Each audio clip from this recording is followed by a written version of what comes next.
2013 সাল। ভারতের ক্রিকেট মহলে তখন তুফান বইছে। আইপিএল মানেই ছিল শুধুই রঙিন সন্ধ্যা, তারকা খচিত মাঠ আর উত্তেজনায় ভরা খেলা। কিন্তু হঠাৎ একদিন সব স্বপ্ন ভেঙে খান খান হয়ে গেল। রাজস্থান রয়্যালস দলের 3 ক্রিকেটার শ্রীশান্ত, অজিত চন্দিলা এবং আঙ্কিত চাভান জড়িয়ে পড়লেন স্পট ফিক্সিং কেলেঙ্কারিতে। সারা দেশের মানুষ হতবাক হয়ে গেল।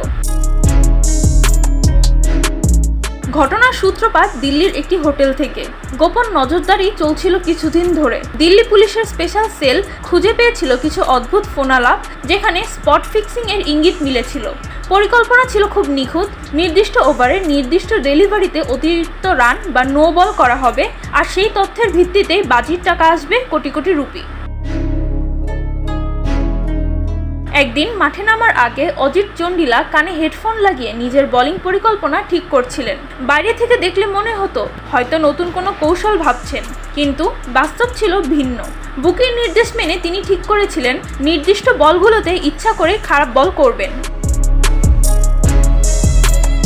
যিনি একসময় ভারতীয় দলের ত্রাস ছিলেন তার গতির জন্য, তাকেও দেখা গেল চেনা ছন্দে নেই। একটি নির্দিষ্ট ওভারে তিনি আচমকাই নো বল করলেন, সেটা ছিল বুকির নির্দেশে। খেলা চলাকালীন তার হাতে ছিল একটা বিশেষ চিহ্ন দেওয়া ব্রেসলেট, যা ছিল বুকিদের জন্য ইশারা।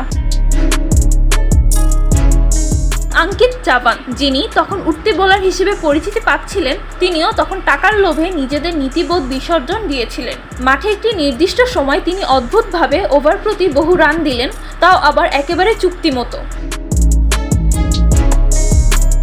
সবকিছু সাজানো ছিল নিখুঁতভাবে, কিন্তু যা হবার তাই হলো। দিল্লি পুলিশ সমস্ত প্রমাণ জোগাড় করে রাতের অন্ধকারে হানা দিল রাজস্থান রয়্যালসের সেই হোটেলে। সেখানে গ্রেফতার হলেন শ্রীশান্ত, চন্ডিলা এবং চাভান। মাঠের নায়করা এক নিমেষে হয়ে গেলেন দেশের কলঙ্ক। গোটা দেশের ক্রিকেট প্রেমীরা হতবাক। বিশ্বাসই হচ্ছিল না যে একসময় জাতীয় সঙ্গীতের জন্য আবেগে কেঁদে ফেলা শ্রীশান্ত এমন অপরাধ করতে পারেন। আদালতে গিয়ে প্রমাণ হলো সবকিছু আগে থেকেই ঠিক করা ছিল। শ্রীশান্তের কাছে পাওয়া গেল নগদ টাকা, ফোনে পাওয়া গেল বুকিদের সঙ্গে কথোপকথনের সব রেকর্ড। বিসিসিআই বা ভারতীয় ক্রিকেট বোর্ড সাথে সাথেই বড় পদক্ষেপ নিল। 3 জনকে আজীবন ক্রিকেট থেকে নিষিদ্ধ করা হলো।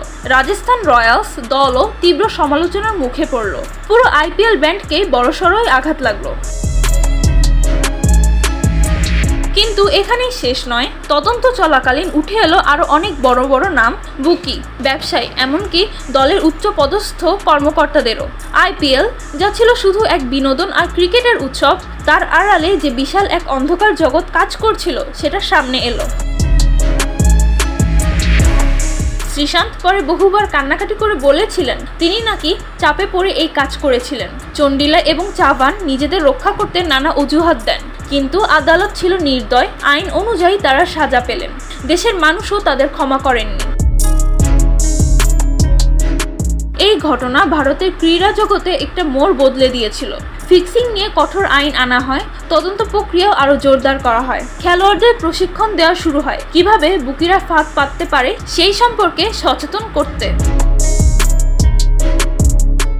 কিন্তু তবুও 2013 সালের আইপিএল কেলেঙ্কারি এক চিরকালীন দাগ হয়ে রয়ে গেল ভারতীয় ক্রিকেটের ইতিহাসে। কারণ যেখানেই লোভ থাকে সেখানেই থাকে পতনের ছায়া, আর ক্রিকেটের মতো আবেগের খেলায় সেই ছায়া কখনোই মেনে নেওয়া যায় না।